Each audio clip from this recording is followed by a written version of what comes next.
Shahdara cyber cell में घुसकर एक आदमी ने 5 पुलिसकर्मियों पर किया हमला। घायलों में एक होमगार्ड भी शामिल। एक पुलिसकर्मी की हालत गंभीर। पुलिस कर रही आरोपी से पूछताछ।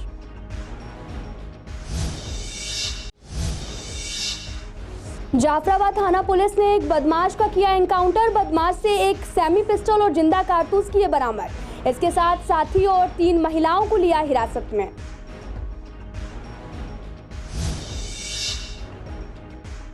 शशि गार्डन में सौतेले बेटे ने 2 मंजिला मकान गिराया। सौतेली मां से मकान के लिए हुआ था झगड़ा। परिवार का आरोप कि पुलिस नहीं कर रही कोई कार्रवाई।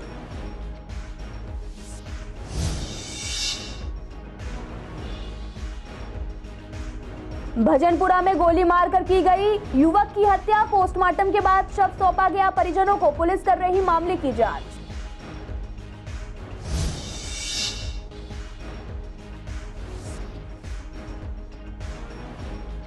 महावीर पार्क की जर्जर हुई दीवार गिरी। दीवार गिरने से पार्क के अंदर की सुरक्षा पर लगेगा अंकुश। लोगों ने कहा बहुत पहले दीवार को बना देना चाहिए था।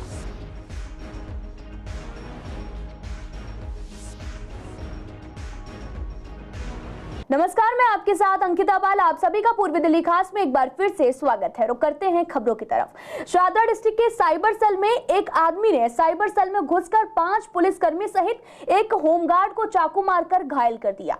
इन पुलिस वालों को पहले जीटीबी अस्पताल ले जाया गया, जहां गंभीर रूप से घायल होने की वजह से उन्हें मैक्स के पड़पड़गंज हॉस्पिटल में रिफर कर दिया गया। वहीं एक पुलिसकर्मी को एम्स एडमिट कराया गया। आपको बता दें कि जानकारी के मुताबिक जिस शख्स ने इस वारदात को अंजाम दिया, उसे मौके पर उससे हथियार के साथ गिरफ्तार किया गया है। घायल पुलिस वालों में head constable Deepak, head constable Amit, constable Manish और साथ ही होमगार्ड रवि और हेड कांस्टेबल सुनील थे। वहीं इसमें से सुनील की हालत गंभीर बताई जा रही है। पुलिस आरोपी को पकड़कर पूछताछ कर रही है। आरोपी की पहचान भारत पाटिल के रूप में हुई है।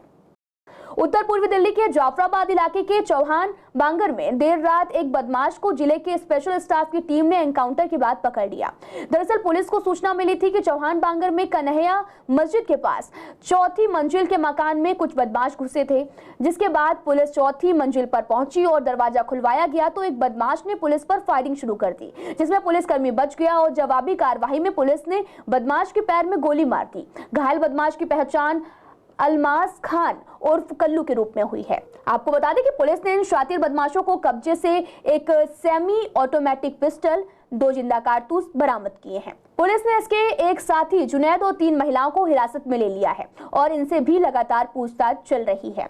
कल्लू के ऊपर 2 हत्या करने, डकैती और स्नैचिंग के 12 मामले दर्ज हैं। जिस घर को जीरो इन किया गया, उस घर में शिव मंदिर गली जो रही मौजपुर एरिया में, वो बड़ी सकरी गलियों में जाते हुए 4th फ्लोर पे, पर्टिकुलर बिल्डिंग जो थी उसके 4th फ्लोर पर इनकी प्रेजेंस पता चली।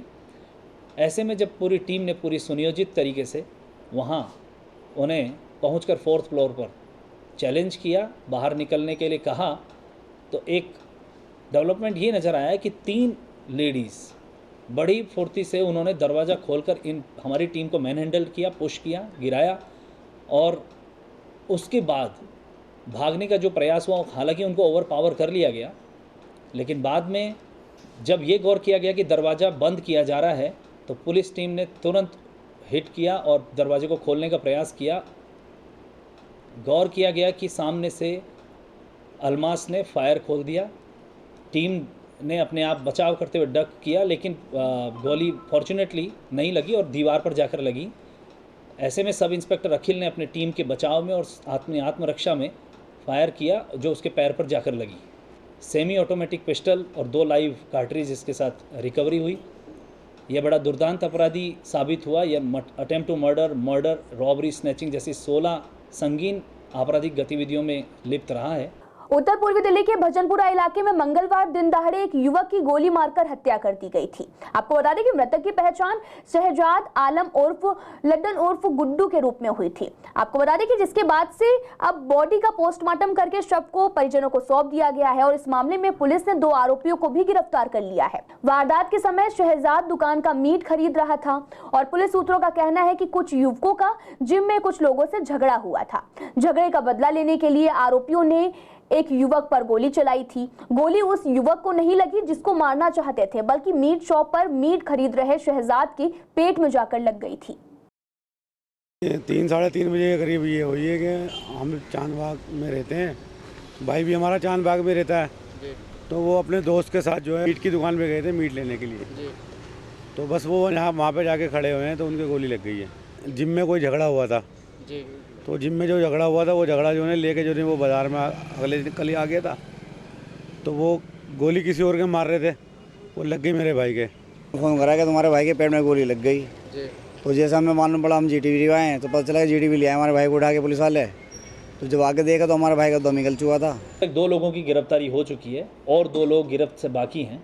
जो बाकी है उसमें मेन शिबू जिसने फायर किया था और वो लोनी का रहने वाला है, उस पर आपराधिक गतिविधियां भी बताई जा रही हैं, वो संलिप्त रहा है पहले। बेसिकली 2 लोगों का जिम में, वो आपको पता लग चुका होगा, जिम में होने वाले उनके आपस में स्कफल और झगड़ा था। वो बाद में इस तरह की शक्ल अख्तियार किया कि वो उसे डराने के लिए, चमकाने के लिए उन्होंने उस फायर को इस्तेमाल करना चाहा था, और जब उन्होंने फायर खोला तो वो राहगीर को, जो ये हमारा डिसीज्ड है, उसको लगी। पांडव नगर के शशि गार्डन इलाके में घरेलू झगड़े में सौतेले बेटे ने 2 मंजिला मकान गिरा दिया।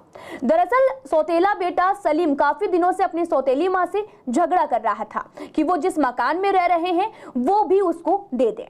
उसकी मां ने उसे समझाया कि उसका हिस्सा उसे दे दिया गया है, लेकिन सलीम कुछ भी मानने को तैयार नहीं था। जिसके बाद मंगलवार को वो अपनी मां के घर पहुंचा और उसने पत्थरबाजी करनी शुरू कर दी। मकान के ऊपर छत पर जाकर बड़े बड़े पत्थर छत पर मारने लगा, जिससे कि पत्थर से बना ये मकान जर्जर होकर गिर पड़ा। आपको बता दें कि इस मकान में उसकी सौतेली बहन और उसकी भांजी थी।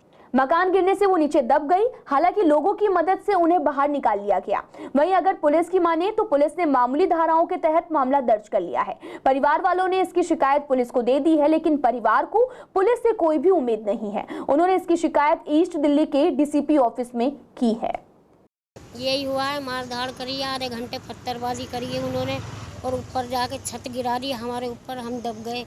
हमें पड़ोसियों ने निकाला, आके हाथ पकड़ पकड़ के। इसकी तो कमर देखो कितनी छीली पड़ी है लड़की की। हम 2 3 4 थे बस। ये वो आपका बेटा है? बेटा है, मगर हमारा नहीं है, दूसरी बीवी का है, और वो हमसे जलता है। मैं लड़का है छोटा वाला, उससे भी। और क्या नाम है, हाँ, आपका मकान तोड़ा है? उसने यूँ किया कि क्या कहते हैं कि उसके क्या कहते हैं, ये जो थी ना, बातें कर रहे थे हम घर में लेटे हुए, उसने आके पता नहीं क्या सुना, बस आके गिरेबान पकड़ के खींच के बाहर ले गया। फिर इनने लात मारी तो वो पीछे हो गया, और उसने कुंडी बंद कर दी बाहर से, और फिर जाके पथराव करा बहुत बुरी तरह। फिर अपनी छत पे चढ़ गए तीनों चारों, ऊपर से ऐसे बड़े बड़े पत्थर होते हैं ना, वो मारे दे दे के पूरी छत हमारे ऊपर। अच्छा, पुलिस ने? हम घर में बैठे हुए थे, हमको सबको घर पे आते ही मारा, कुंडी लगा दी, न नीचे उतरने दिया हमारे को। हमारी एक दीवार थी और बल्ली लगी हुई थी, वो बल्ली हटा दी और फिर सारा घर गिरा दिया हमारे, पत्थर ही पत्थर बरसा है हमारे ऊपर। किसने मारा आपको? हमारा एक भाई ये पीछे रहता है, वो सोतेला है वो। हमारे को कुछ नहीं चाहिए, हमारे को इंसाफ चाहिए। जैसा हमारा घर है, हमारा घर मिल जाए बस, बना बनाया। कहाँ जाएंगे हम? किस वजह से उसने मारा आपको? क्या दिक्कत? हमारा घर हड़पना चाह रहा है, वो सोचा है कि बेघर हो जाएंगे। नहीं, अलग रहता है, उसको दे रखा है अलग घर, जब भी पीछे पड़ा हुआ है हमारे घर के। गाजीपुर स्लोटर हाउस पिछले काफी समय से बंद पड़ा है, जिसकी वजह से पूर्वी दिल्ली और दिल्ली के बाहर के लोगों को नॉनवेज सप्लाई नहीं हो पा रहा। आपको बता दें कि जिसकी वजह से दुकानदार काफी परेशान हैं। दुकानदारों का कहना है कि स्लोटर हाउस बंद होने से काफी दिक्कतों का सामना करना पड़ रहा। स्लोटर हाउस बंद होने से जगह जगह अवैध स्लोटरिंग भी हो रही है और साथ ही ईद का त्योहार भी नजदीक है, और ऐसे में दुकानदारों को नुकसान भी हो रहा। सरकार इस बारे में सोचे तो अच्छा होगा। ये जो स्लॉटर हाउस बंद हुआ है, ये टोटली गलत हुआ है, क्योंकि ये जो भी कमी या जो भी डिफिशिएंसी रही है MCD की तरफ से रही है। पहले जो हमारा जो एबिटायर सदर बाज़ार में था, तो हमको ये कह के यहाँ रिहेबिटेट किया गया था कि मॉडर्न स्लॉटर हाउस है। अब अगर मॉडर्न स्लॉटर हाउस है और इसका एफिडेविट वगैरह जो है सुप्रीम कोर्ट में भी दिए गए थे, और इसका मतलब ये हुआ कि ये मॉडर्न नहीं था। उन्होंने एक MCD ने या जो भी इससे कंसर्न अथॉरिटीज़ थी, उन्होंने अपना सुप्रीम कोर्ट को जो है गलत एफिडेविट दिया। दूसरी बात ये कि आज ये इसको 13 साल हो गए चलते हुए, 13 साल तक ये डिफिशिएंसी इनको किसी को नहीं नज़र आई। ना कि एमसीडी को, ना कि एनजीटी को, ना डीपीसीसी को, ना और जो भी कंसर्न डिपार्टमेंट हैं। आज जो ये डिफिशिएंसी नज़र आई तो क्यों, और अगर आज आई भी तो इन लोगों को ये देखना चाहिए था कि ये जो है एक गरीब परिवार से, गरीब लोगों से ये जुड़ा हुआ है, जिनकी रोजी रोटी जो है रोज़ाना कुआं खोदना, रोज़ाना पानी पीना, डेली वेजेस के लोग हैं। तो इनको एकदम से जो ये इन्होंने डिसीजन लिया ये कहीं तक सूटेबल नहीं है। प्रॉब्लम तो बहुत आ रही है, बहुत के सामने आ रही है। प्रॉब्लम बंद होने से नारोजगारी बढ़ रही है, माल नहीं कट रहा, अनऑथराइज स्लैटरिंग होती है इधर उधर, उससे भी दिक्कत होती है। लेकिन ये है कि गवर्नमेंट को चाहिए कि हमारी परेशानियां सुने। अब ये है कि सरकार सुनती तो है नहीं, पहले के पहले अल्टीमेटम जारी कर दी थी। कल मतलब जैसे सप्लाई वगैरह में बहुत दिक्कत आ रही है। अब कह रहे हैं ये दुकान पे आ जाते हैं एमसीडी वाले या और भी लोग कि भाई ये मीट कहाँ से आया कहाँ नहीं। अब ये है कि लोगों की ज़रूरतें तो पूरी करनी है, अनऑथराइज स्लैटरिंग तो होगी जब स्लैटर हाउस खुला नहीं होगा। बाहर से गाज़ियाबाद से, दिल्ली के बाहर से माल कट के आएगा, यहाँ बिकेगा, तो इसका तो स्लैटर हाउस खुलेगा जब भी कुछ हल होगा। तो लगभग 27-28 दिन बीत चुके हैं, उसके बावजूद भी स्लॉटर हाउस जो गाजीपुर में बना है, जहां से दिल्ली भर में सप्लाई जो है वो नॉनवेज की होती है, उसके लिए दिक्कत आ रही है। लेकिन अब ये माना जा रहा है कि बहुत सारी फॉर्मेलिटीज़ कंप्लीट हो चुकी हैं और जो कुछ कमियां अभी बची हैं उसको बहुत जल्द पूरा कर लिया जाएगा। उसके बाद जो स्लॉटर हाउस है वो खुल जाएगा।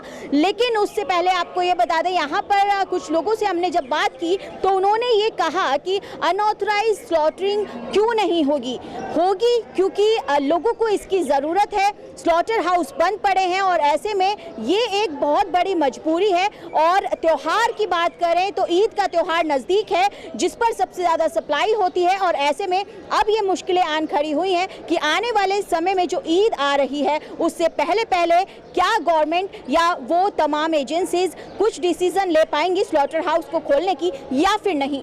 कैमरा पर्सन मोहित के साथ में वंदना कश्यप, कैंट, सीसीएन। पूर्वी दिल्ली के प्रीत विहार के महावीर पार्क की दीवार पिछले लंबे समय से जर्जर पड़ी हुई थी, जो कि कुछ दिन पहले गिर चुकी है। इस दीवार के गिरने से पार्क के अंदर की सुरक्षा व्यवस्था पर अंकुश लगता दिख रहा है, क्योंकि इस दीवार के टूटने से असामाजिक तत्वों का जमावड़ा भी लगने लगा है। लोगों का कहना है कि दीवार को काफी पहले रिपेयर कर देना चाहिए था, लेकिन अब तक ये दीवार पूरी तरह से गिर चुकी है, तो इसे जल्द ही बनवाना चाहिए। तो ये जो दीवार गिरी है तो ये अपनी ई ब्लॉक के अंडर ही आती है। पीछे इसके पीछे सारा ई ब्लॉक है। तो ये डीडीए का पार्क है, पीछे पानी की वजह से अब कमज़ोर हो रही हैं, बहुत साल से बनी हुई हैं। तो उस वजह से दीवार अभी पिछले दिनों तूफान आया था तो उससे कमज़ोर होकर दीवार अपने आप गिर गई है।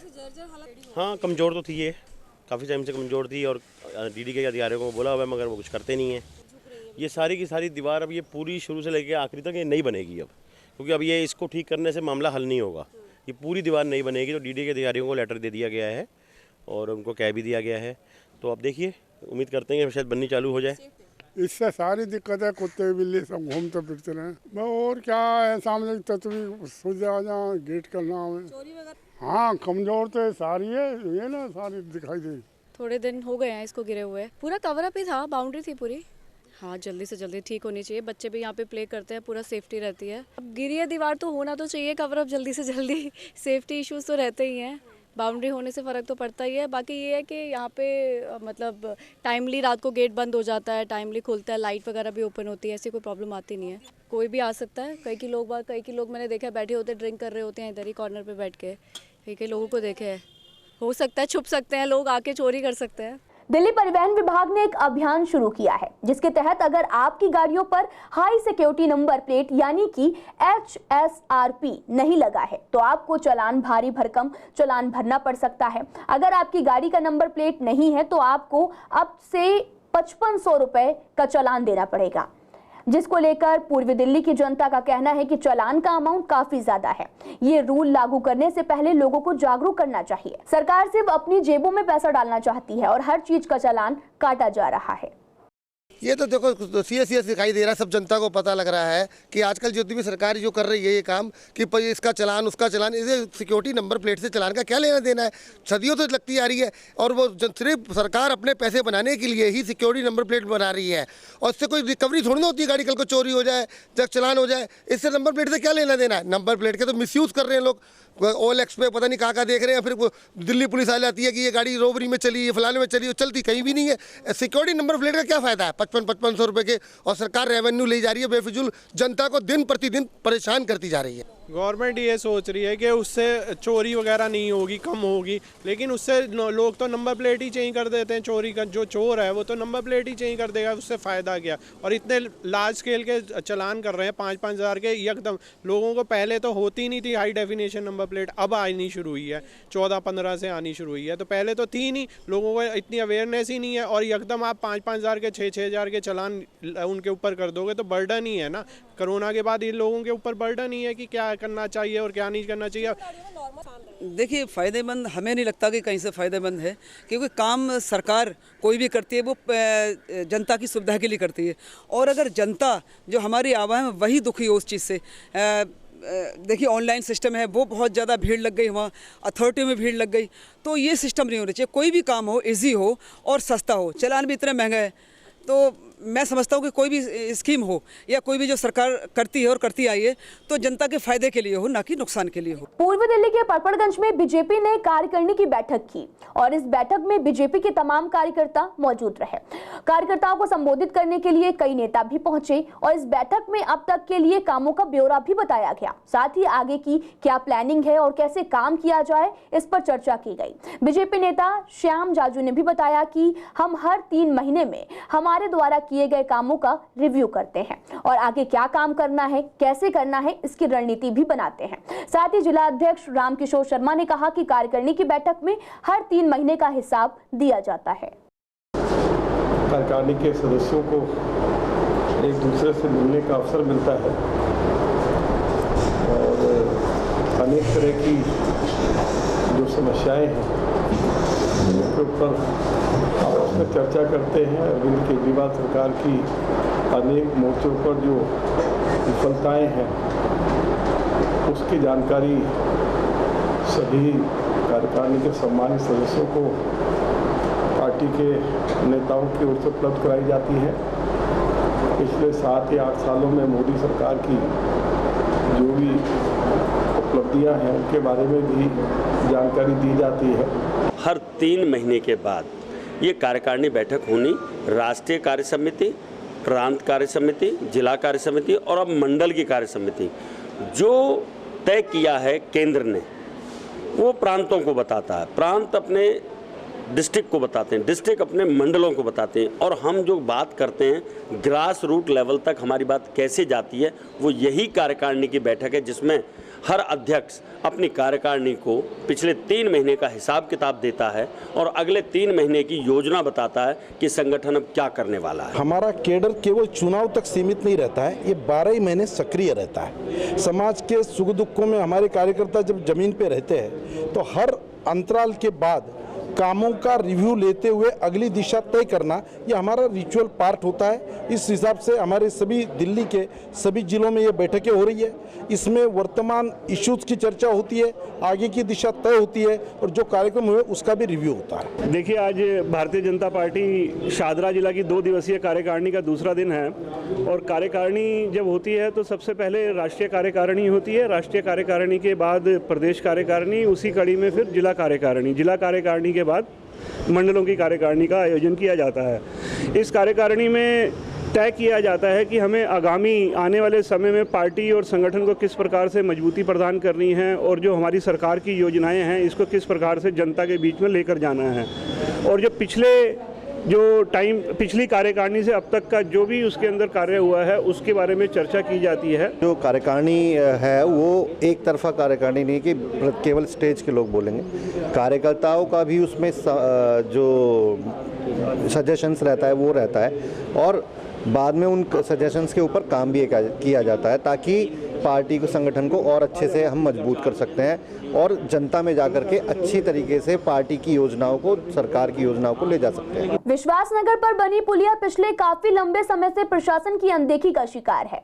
यहाँ नाले पर बनी हुई ग्रिल टूटी हुई है, लोहे के जाल भी टूटे हुए और साथ ही रात के समय लाइट की भी कोई सुविधा नहीं है, जिसकी वजह से शाम के समय अंधेरे के कारण लोग सड़क से निकलने में कतराते हैं क्योंकि यहाँ पर स्नैचिंग की वारदात होती रहती है। लेकिन कोई भी चौकीदार या पुलिस पुलिसकर्मी यहाँ पर मौजूद नहीं रहता, जिसकी वजह से कई बार एक्सीडेंट भी हो जाते हैं। लोगों का कहना है कि इस पुलिया को दोबारा से बनाने की जरूरत है और साथ ही यहाँ पर लाइटिंग की व्यवस्था भी प्रशासन को करनी चाहिए। ये आप देख ही रहे हो कि यहाँ पे लाइट वगैरह नहीं है और स्नैचिंग वगैरह भी हो जाती है, एक्सीडेंट भी नॉर्मल हो ही जाते हैं, तो कोई देखता नहीं है यहाँ पे। हाँ, हो ही सकता है, तो गवर्नमेंट को देखना चाहिए। मतलब कोई अगर जा भी रहा है तो सेफ़ नहीं है। जैसे बेसिकली गर्ल्स अगर जा रही हैं तो वो सेफ़ नहीं है, क्योंकि पूरा अंधेरा होता है, आगे भी पूरा अंधेरा रहता है, कोई लाइट वाइट नहीं है, कुछ नहीं मैम, बहुत रेयर होता है।